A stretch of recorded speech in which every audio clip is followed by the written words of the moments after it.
Hello, everyone, and welcome back to Rich in Theory, the series where I explore what I would do, build, buy, schedule, or completely over-romanticize if money was not a limiting factor in my life anymore.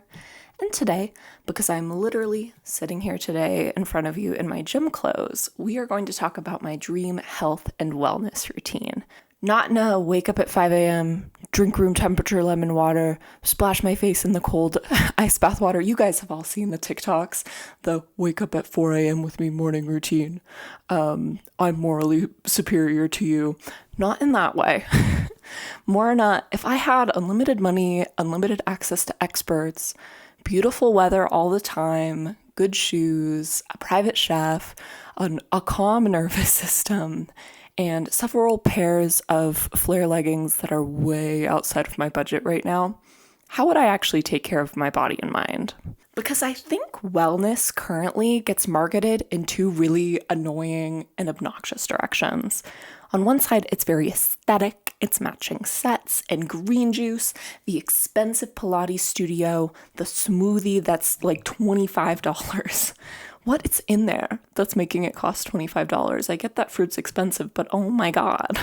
The girl with the perfect hair leaving the gym and her high ponytail with a tote bag and an iced matcha. But then there's the other side of it that's really intense and optimization heavy, or your whole life becomes about tracking your sleep, your calories, your macros, your heart rate variability, your supplements, your cortisol, your cycle, your blood work, and it feels like you're just tracking every little asset of your life. And I think I don't want either of those things, however romanticized and optimized they might be. My dream version probably sits somewhere at a very middle ground of those two. I want fries. I want dessert. I want to skip a workout if I'm traveling. I want to make health a big part of my life, but in the end, I don't want it to make my life smaller. I want my health to make my life bigger and leave me feeling more capable and able to do more things. So today, we are building the dream wellness routine, the Rich in Theory version, the if my calendar, bank account, and nervous system were all working with me version. For anyone new here, Rich in Theory is my series where I explore dream life scenarios as if money were not a constraint. Sometimes that means a dream garden estate, sometimes it means a closet the size of a small boutique, and today it means asking, what would taking care of myself look like if I had every resource available to me? You can think of the tagline for this series as luxury in theory, but meaning in practice. Because the fantasy is fun, obviously. That's why we do this. We really want to lean into the fantasy and let ourselves imagine what it would be like if money wasn't a constraint, because it's fun. But I'm also interested in what the fantasy reveals. When we imagine unlimited money, we're able to kind of identify what we're actually craving. Is it convenience, beauty, support, rest, more nutritious food, more time outside, a body that feels capable, and a mind that feels less frantic? So yes, we're going to talk about private chefs and Pilates outfits and spa robes, but we're also going to talk about therapy, preventative health, balance, and why the goal is not to become the healthiest person alive. The goal is to be alive and feel good at the same time. All right, let's get started. I think my dream health routine starts before anything intense happens. Before the Pilates class, before the trainer, before the nutritionist, before the appointments and scans and spa days. I think it starts with a walk. A walk, you say, Grace. That's something that's completely free. I came here to imagine what it would be like if we had unlimited money. But bear with me, because just because you can do something doesn't mean you should exclude the free things that are also really good for you. In my dream life, I live somewhere with beautiful weather because obviously in the dream life, we are not fighting seasonal depression and freezing wind if we don't have to. Probably somewhere in Southern California, Carmel Valley, even somewhere like Arizona or abroad in Italy. I wake up slowly, not violently. Not an alarm that sounds like a fire drill. God, no. God, I've done enough of that in my life. I wake up in a linen bed with sunlight coming through sheer curtains, And there's that quiet morning feeling where the world hasn't asked anything from you yet. I put on a matching set, maybe a cream-colored tank and espresso brown flare leggings, or navy leggings with a white zip-up jacket. I put my hair in a claw clip. I put on my Hokas or my Brooks. They're cream-colored. They're genuinely good for walking, but also look cute with the outfit. I grab an iced coffee, or maybe a little glass bottle of water with a lemon, because in the fantasy, we are using glass bottles, not the half-finished plastic water bottle that has been in my car for 2 to 3 days. And I go outside. The walk is not about steps.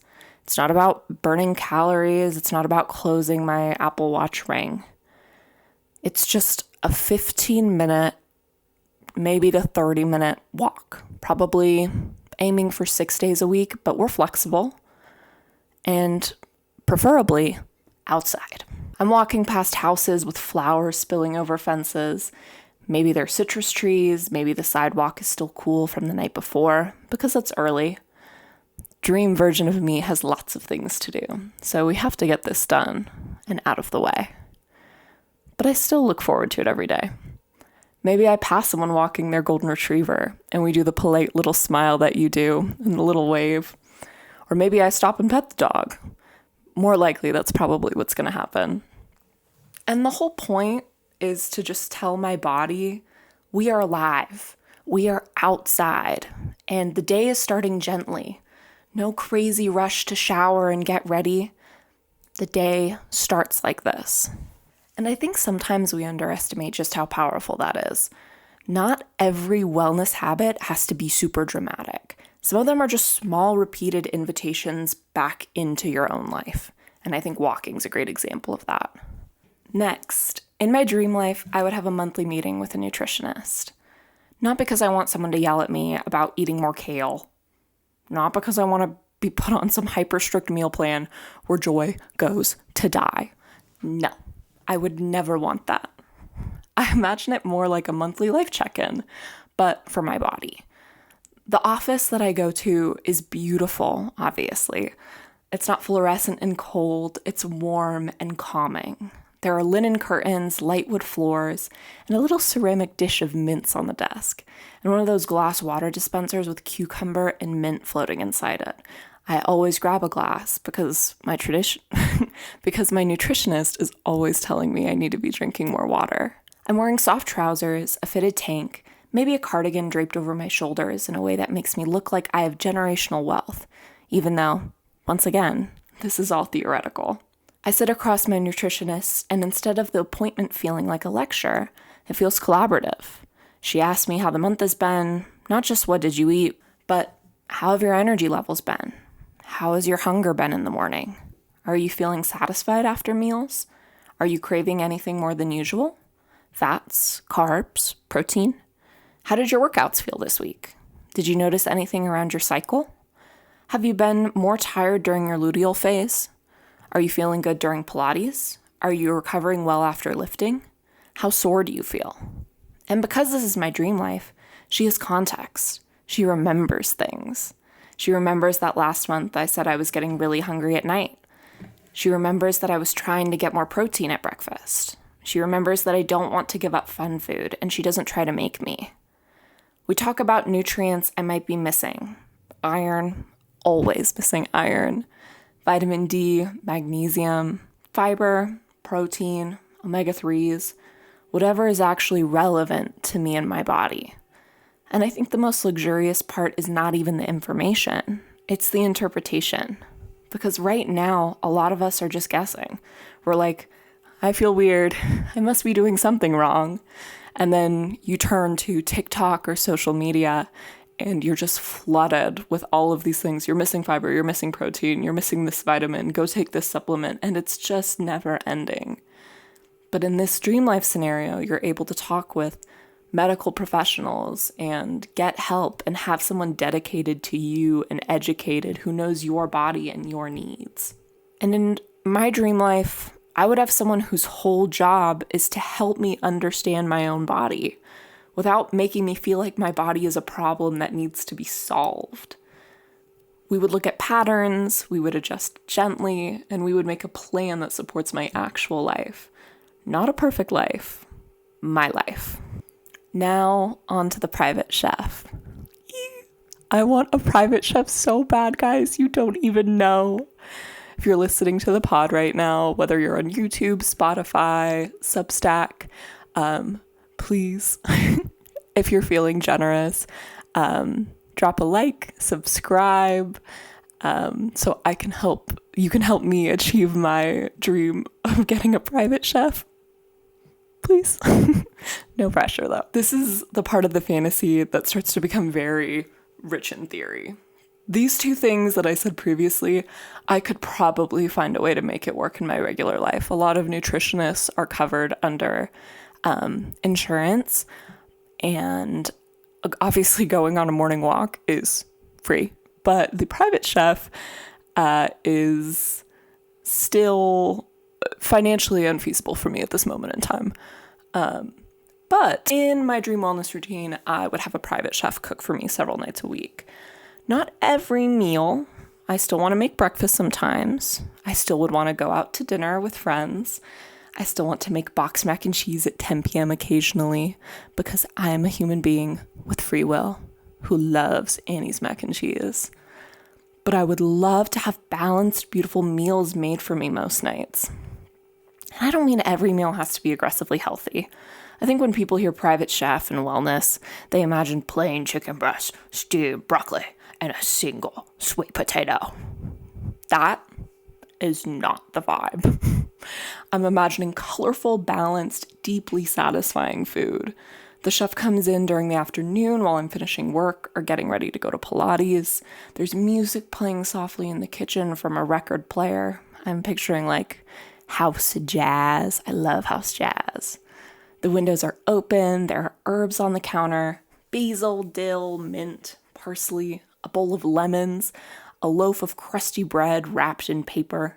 Something is roasting in the oven, and the whole kitchen smells like garlic and olive oil and rosemary. Dinner might be roasted salmon with citrus and herbs, crispy potatoes, and a giant salad with avocado, and a creamy dressing that's really good. Or homemade pasta with bolognese that has been simmering for hours, but also has bright arugula salad and grilled vegetables on the side. Or Greek bowls with lemon chicken, rice, cucumber, tomato salad, tzatziki, feta, olives, and warm pita. Or burgers with really good buns, roasted vegetables, and fries. Because my dream diet is not perfect. It is perfect because it's perfect for me. It's also balanced. I think I'd probably aim for like an 80-20 lifestyle. Most of the time I want food that supports me. Protein, fiber, healthy fats, fruits, vegetables, enough calories, enough satisfaction, all of the good stuff. And then sometimes I want to eat what people dramatically call eating like crap. Except I honestly don't even love that phrase because some of the best moments in life involve food that is crap. Birthday cake is not some kind of moral failure. Late night fries with friends is not a health crisis. Eating pizza on the couch after a long day is sometimes the correct emotional and, let's be honest, spiritual choice. So in my dream life, food would be supportive, but not restrictive. Beautiful, but not precious. And balanced, but not joyless. The private chef is not there to make me smaller. The private chef is there to make my life easier, more delicious, and more grounded. Let's be honest, he knows how to cook things that I would never be able to cook. I'm kind of a bad cook, guys. That's why I want the private chef. Now let's go to the gym. In my dream life, I lift twice a week with a personal trainer. And again, because this is my fantasy, the gym is beautiful. Think like Equinox, but if no one ever went. It's not packed. I'm not wandering around trying to figure out if someone is done with the cable machine. I'm not pretending to stretch while secretly waiting for a bench. It's a private training gym with big windows, clean mirrors, plants in the corners, and equipment that looks expensive enough that I'm afraid to touch some of it without supervision. I walk in wearing black leggings, a white workout tank, and a zip-up Align jacket. My hair is slicked back, and I have a giant water bottle, a towel, and probably a little tote bag with unnecessary but aesthetically pleasing items in it. Think like lip gloss and a book. There's this meme on Pinterest that I love where it's like, I better bring my book just in case I want to carry around my book all day. That's how I feel sometimes. My trainer, once I walk in, greets me by name. And because this is a true luxury fantasy, they know me. They know I don't want to be yelled at. They know I like feeling strong, but I don't want the gym to become my personality. They know that I'm a little competitive, but only if I feel safe while doing it. And only if there is a chance I can win. They know I care about long-term health, posture, bone density, mobility, and being able to carry groceries without feeling like I'm about to die walking up the stairs.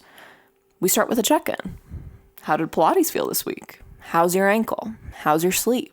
Any soreness? Did anything feel off last session?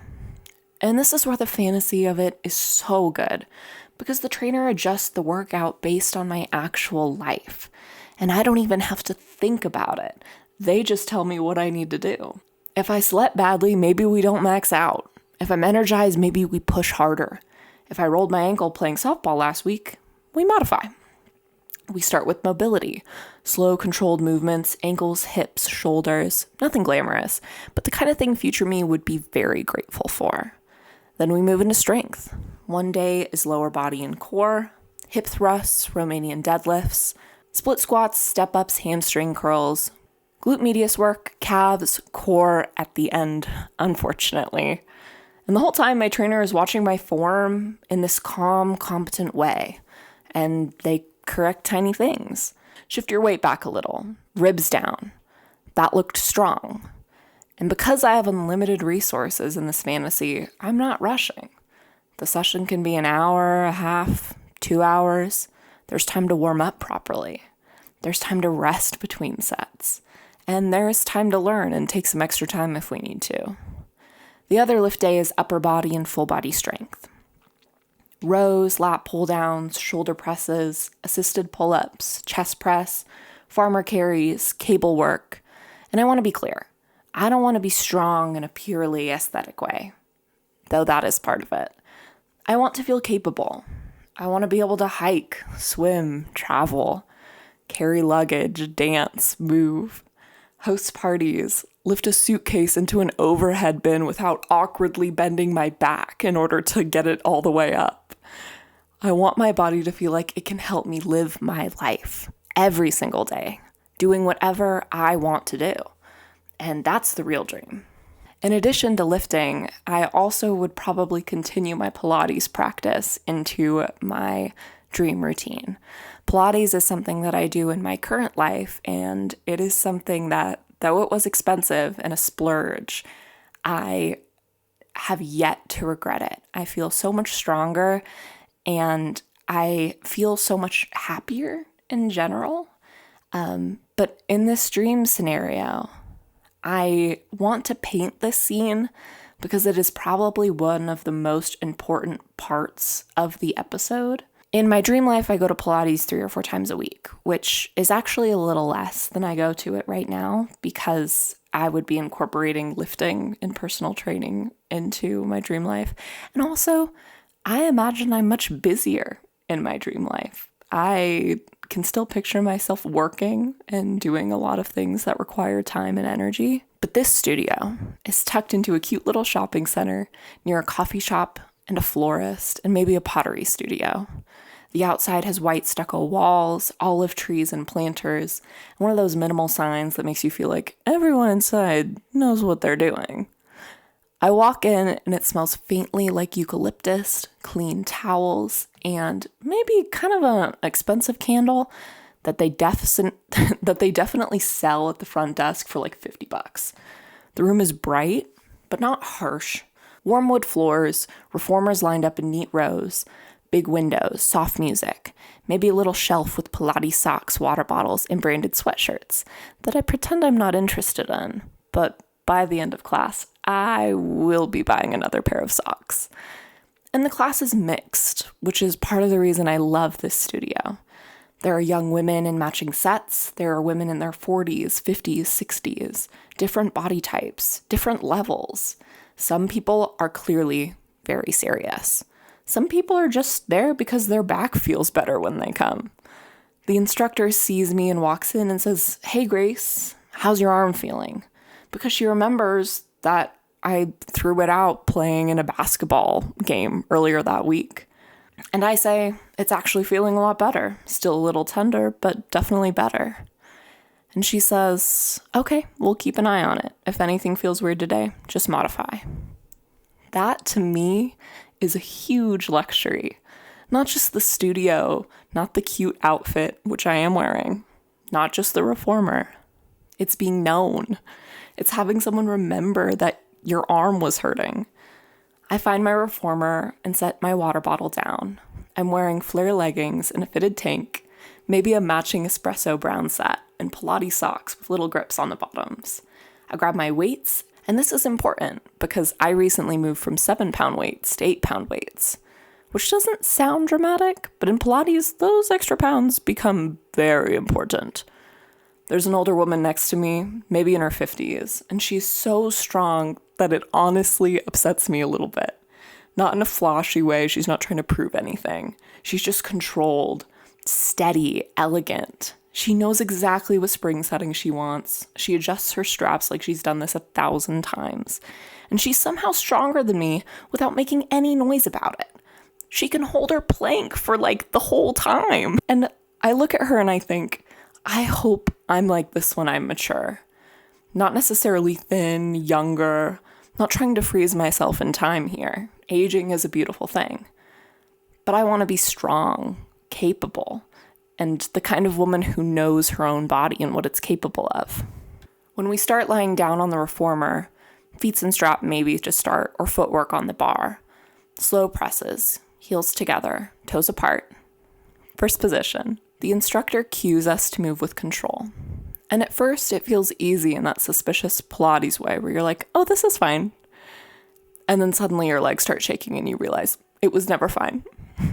We move into bridges, core workout, arms with the 8-pound weights, pulses that feel extremely rude and like they're happening forever, and planks that make time stop. And the whole class kind of has this quiet intensity, like begging for it to be over. But nobody's yelling, nobody's competing, everyone is working and they're working together. That is what I like about Pilates in the stream version. It's primarily feminine. There's always a couple guys in the class too. It's gentle but difficult. It's pretty, but it's humbling. That's something I've learned about Pilates.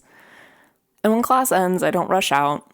I wipe down the reformer. I talk to the older woman next to me for a second, and she tells me she started Pilates after her second kid, or after a back injury, or after realizing she wanted to stay strong through menopause.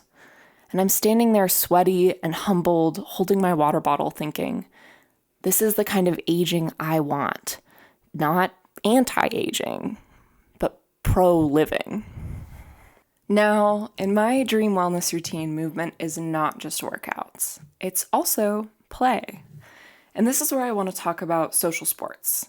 In my dream life, I want to at least be passably good at a bunch of different sports. Not professional, not impressive, not even like good, just proficient. Competent enough to say yes whenever I'm asked to go out and do something. Golf, tennis, pickleball, maybe skiing, maybe paddleboarding, maybe beach volleyball, horseback riding if we're really leaning into the estate fantasy. So let's say it's Friday morning and I have a golf lesson. I am, of course, dressed like someone who has never had to check her bank account before ordering lunch. White tennis skirt or a little pleated golf skirt, a navy-collared tank, hair in a sleek ponytail, gold hoops, sunscreen, a visor that I swear I bought as a joke, but if it's a joke, then why am I wearing it all the time? Who's to say? The course is beautiful. Green grass, rolling hills, early sunlight, little carts humming in the distance. I've always wanted to drive a golf cart. I think I've done it maybe once or twice in my whole life. I don't play golf, Definitely something I need to do because I am manifesting that rich girl life for myself. And rich people play golf, so it's gotta happen.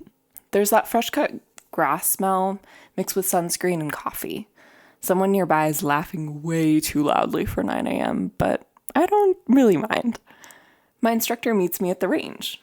And again, because this is my dream, they are kind and patient and not weirdly condescending. They ask what I want out of golf, and I say something like, I want to be good enough that if someone invites me to play, then I don't panic. Which is honestly my goal for most things. We start with basics. Grip, stance, posture, where my feet go, how much I'm supposed to bend my knees. Apparently golf is not just hit the ball, which to me is devastating news. I'm quite good at hit the ball. Not so good at these other things. My first few swings are bad in a way that feels personal, and I do want to throw the club across the court, Happy Gilmore style. But the instructor is calm. They adjust my shoulders, they remind me to breathe, they tell me to rotate through my hips instead of trying to smack the ball with pure anxiety, and then eventually I hit one clean. It's not perfect, definitely not far enough to impress anyone, but it's clean. And there is this very specific satisfaction in learning a new physical skill as an adult. Because as adults, we avoid being beginners. We avoid that awkward first lesson, and we avoid looking bad.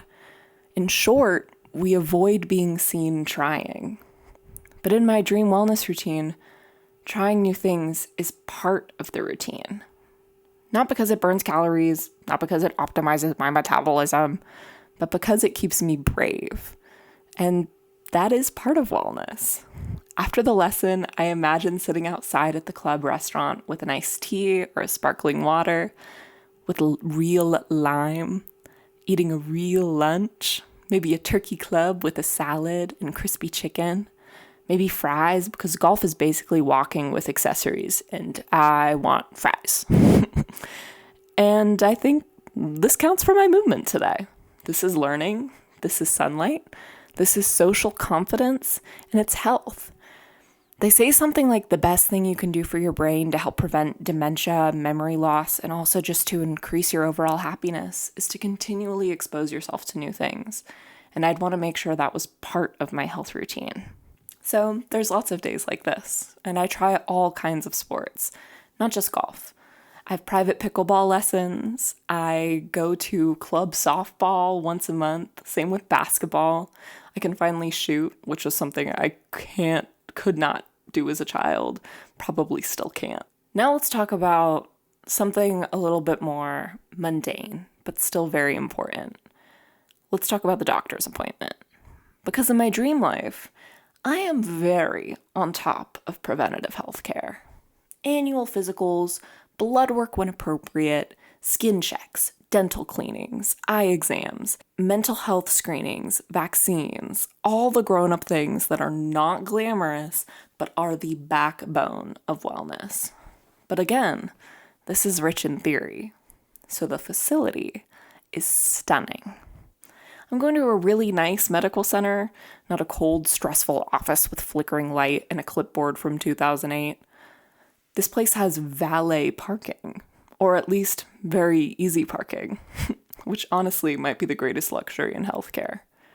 I walk into a lobby with high ceilings, warm stone floors, soft lighting, and fresh flowers on a long table in the center. It smells clean, but not like the harsh disinfectant, more like citrus, linen, and extremely expensive air filtration. There's a quiet check-in desk. No one is yelling names across the room. No one looks miserable. The chairs are actually comfortable, and there's water, tea, maybe free coffee. The magazines are current. The whole place feels like someone designed it with the understanding that people are already a little anxious when they go to the doctor. I'm wearing something simple but put together. Maybe wide-leg trousers and a white t-shirt, a cardigan, clean sneakers, some minimal jewelry. The kind of outfit that says, I am a grown woman who makes appointments and then follows through with them. Even if emotionally, I still feel like I should be rewarded with a little treat afterwards. And now I have all the money in the world, so I can afford it. The appointment itself is not rushed. That's the real fantasy. The doctor sits down and actually has time. We talk through the year. How's my sleep? How's my stress? How's my cycle? Any headaches? Any weird random symptoms? And I don't feel like I have to prove that my concerns are worthy of being discussed. We go through what screenings make sense for my age, my history, and my risk factors. We talk about the basics: blood pressure, labs, vaccines, skin health, reproductive health, mental health. And I think that is such an underrated luxury. Having a doctor who helps you understand what is worth worrying about and what's worth just letting go. Because the internet can make you feel like everything is either nothing or a fatal emergency. And in my dream life, healthcare would not feel like a confusing maze, where I have to advocate for myself while also trying not to sound insane. It would feel like having a team. And maybe after the appointment, I go downstairs to the little cafe in the medical building, because of course there's a little cafe. I get a latte and a breakfast sandwich or a yogurt bowl, and I sit by the window with my phone, feeling proud of myself. Not because the appointment was glamorous, but because taking care of yourself in boring, practical ways is a kind of self-respect. And I know this can be kind of hard to talk about because, especially for my folks in America right now, and even other places around the world, the healthcare system is a nightmare. Trying to find affordable, good appointments and doctors is just a lot. And don't worry, I'm not about to go into a ZocDoc ad. That is what it sounds like I'm about to do. I'm not. This is not sponsored. Congratulations, you've come into a non-sponsored podcast. I do this for funsies. I do think two things. One, as much of these things that you can build into your life as possible, do it. Depending on what your insurance is, dig deep. See what you can find. See what free services are offered. I work in HR, so I have a full range of visibility on all of these things that I know are there, that sometimes it can be hard to get employees to see and to access. Things like Teladoc, or if your company has an EAP. These things are great things to access. In addition to that, I think thinking about these things, and the whole point of Rich in Theory is to, yes, connect with your deeper desires and try and figure out what you're really craving, but also to serve as motivation to try your best and try your hardest, and remember that this is the kind of life you could be working towards. For me, I do it because I want to remember every day why I work hard. So keep that in mind.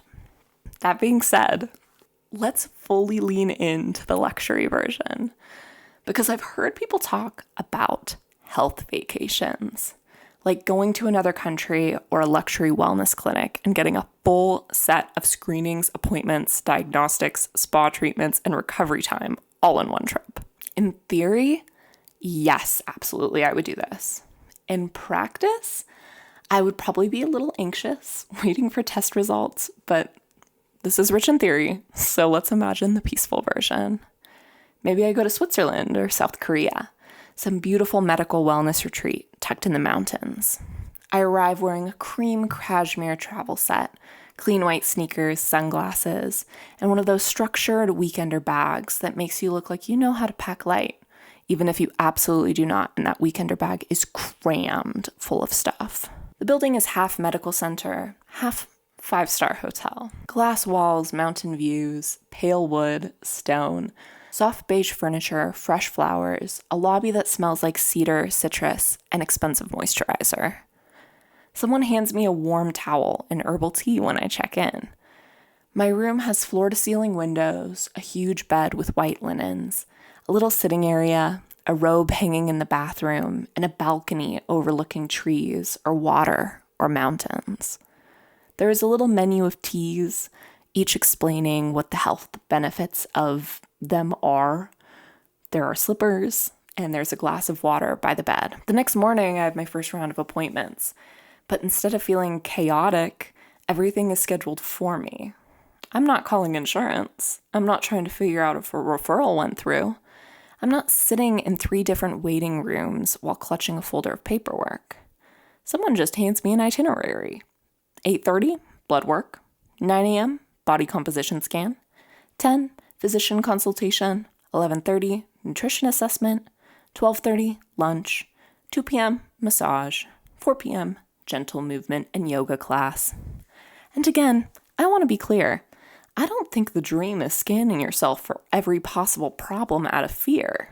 The dream is a thoughtful, doctor-guided, evidence-based care program. The dream is peace of mind. Lunch is beautiful, obviously.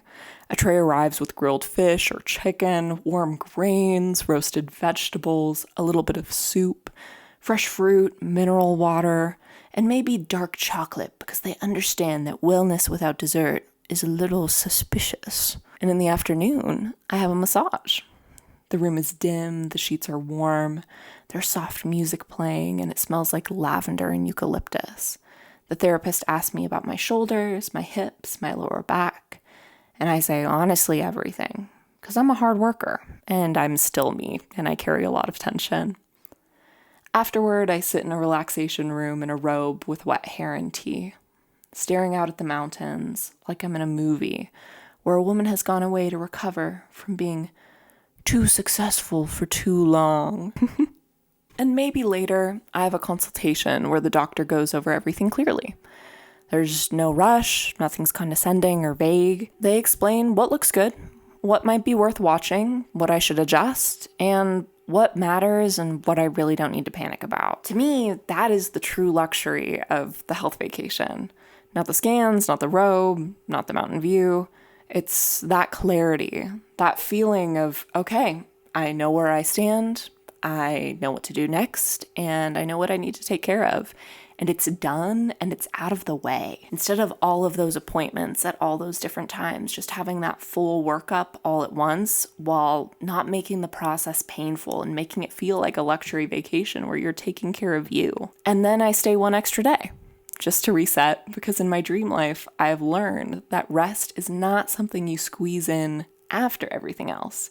It's part of the plan. And while we're on the subject of appointments, in my dream life, I would go to therapy once a week. Right now, I usually go bi-weekly or bi-monthly, depending on where my mental health is at. But in the dream version, therapy would be a consistent weekly check-in, more often than anything else. And I think that's so important because mental health kind of informs everything.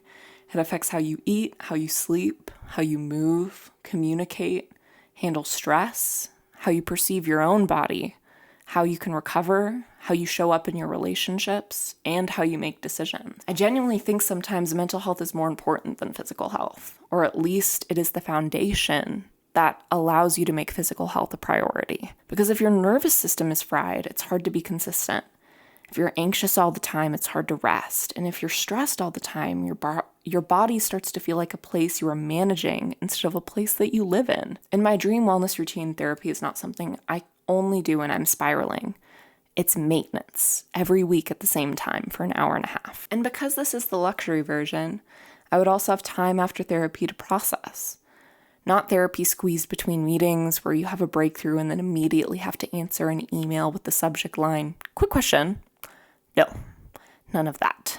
I want therapy, then a walk, therapy, then some coffee, therapy, then journaling, therapy, then 10 minutes of lying on the floor, Shavasana style, and staring at the ceiling, like a Victorian woman recovering from a very intense letter from a suitor. Maybe I leave the office and sit in my car for a second. Or maybe I walk to a cafe nearby and order a latte and something with lemon or orange in it. I open my journal and write down the one sentence that really stuck with me so I can remember for next time.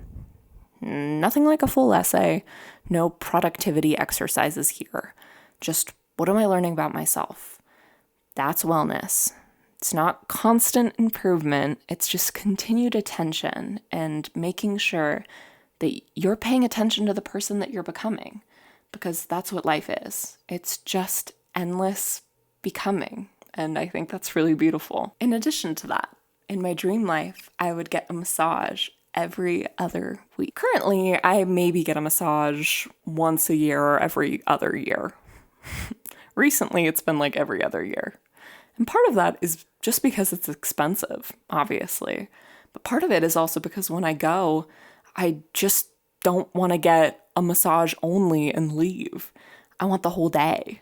I want the robe, the steam room, the cucumber water.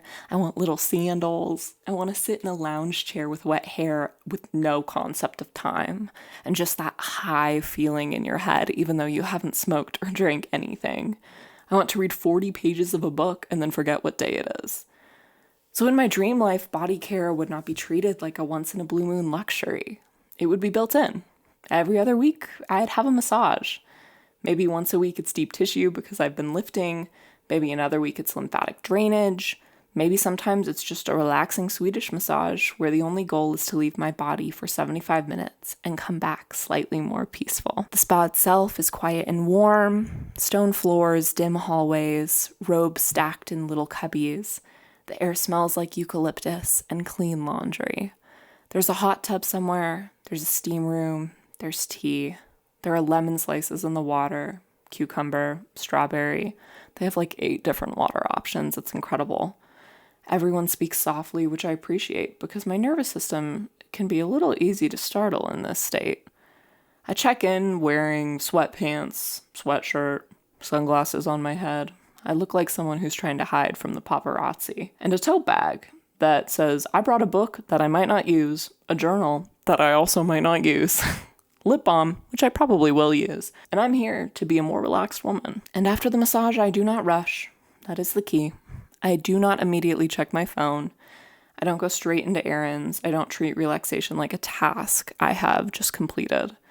I sit and I drink the tea, I read, maybe I shower, and I use all the nice products. So I shower for like 45 minutes. Maybe I put on a matching lounge set afterwards and go get lunch. This is such a perfect example of what money can actually buy you. It can buy you recovery, maintenance. It buys you access to care before your shoulders are living permanently next to your ears. I want my dream wellness routine to include that kind of softness. Not just discipline, not effort, but softness as well. And I think having it every other week takes away the preciousness of it too. Because I don't want that. I don't want it to feel overly precious. So if I need to get the massage and leave and not take that time, it's not that big of a deal because I know it'll be there in a week or two. And that's another really wonderful point. And finally, now we need to talk about the outfits. Because this is Rich in Theory, and we are not pretending that aesthetics don't matter. Because of course they do. That's why we're here. In my dream health and wellness routine, I would have a full, rich, cool girl workout wardrobe. If you haven't watched the last episode where I talk about my dream wardrobe, the section is talked about briefly, but I want to go a little more in depth here. I would have Hoka's and Brooks for walking and running. These are my 2 favorite brands of running shoes. Maybe I would have some Skechers as well. I imagine the Hoka's are cream colored, and then maybe also I have a lavender pair as well. The Brooks are black and white, and then also a solid black pair. And then the Skechers I have are in fun colors like mint and pink. All the pairs have different meanings and purposes. A pair that's for long walks, a pair that's more for I'm wearing athleisure and going to get a smoothie, but I'm not actually going to go work out. I'd also have the airy flare leggings, which is something that is a part of my closet right now because they frequently go on sale. So if you need some really nice leggings for an affordable price, again, not sponsored. This is my honest opinion, but something I can't afford right now, the Lululemon Align leggings and the jacket in multiple colors. The little workout tanks that somehow make you feel like you have your life together, and matching sets in navy, cream, espresso, deep red, heather gray, white, green, basically every color of the rainbow and beyond. I'd also have so many Pilates socks, like all of the colors, all of the styles, some that are fun and printed with little signs and symbols on them, suns, little lip stain marks. I'd have the claw clips, the belt bag, the giant water bottle that's branded, whatever the cool one is at the time. I think it's a Walla right now. I can't keep track. I'm not rich enough for that. The tote bag that has a book, sunglasses, lip balm, sunscreen, and probably a snack that I forgot about, but it's there in case of emergencies.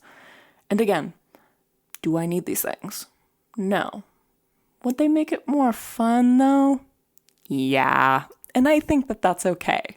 And that's why we're doing this. Sometimes the cute outfit is not the point, but it is the doorway, and it can lead you down the path to work out. If the matching set makes you want to go on the walk, wear the matching set. If the nice running shoes make you feel like the kind of person who takes care of herself, wear the shoes. If the little jacket makes you romanticize going to Pilates, good, romanticize it, wear the jacket. Obviously, you do not need to buy your way into wellness. That is not the message I want to give here. But in this fantasy version, the things are part of the routine and the scenes, and those scenes matter. They help us imagine ourselves differently and what we would be like if we gave ourselves the lives that we deserve. In my dream life, I want to look like a woman who takes herself seriously, but not too seriously. Like, yes, I'm going to Pilates. Yes, I'm wearing the expensive leggings. Yes, I will be having all-you-can-eat sushi later. It's all about balance. And then one thing I really wanted to include in this episode is in the dream routine, I would not be afraid to take a week or two or a month even off, especially if I was traveling. If I'm walking around Paris for 8 miles a day, I do not need to find a gym. Hell no. If I'm on a beach trip and I'm swimming and walking and eating dinner at 9 p.m., I do not need to go to the hotel and work out after that. That's ridiculous. Please, if this is you, you don't need to do that. I'm not going to judge you, and honestly, more power to you. But for me, that's not the dream. If I'm exhausted, I'm going to rest. And this is where I think wellness gets kind of weird. It starts as a way to support your life, and then it slowly becomes something that can get in the way of your life. And I don't want that.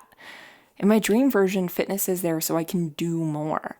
It helps me travel, dance, hike, see beautiful places, host parties, carry luggage that's far too heavy because I'm rich and I brought a bunch of stuff with me. And it helps me feel at home in my body. But it does not get to become the ruler of my entire existence. This actually reminds me of something that I learned recently in my healthcare economics class, which is that healthcare and health in general can have diminishing returns. And for all the people, which I know there are a lot of you out there, I majored in economics, but I know for some people that was like their most traumatizing mandatory class. And so I'm sorry, I will keep this brief. Basically, at a certain point, each additional unit of effort that you put into your health gives you less and less of a benefit. And I think about that a lot. Going from poor sleep to decent sleep changes your life completely. You're going to feel like a completely different person.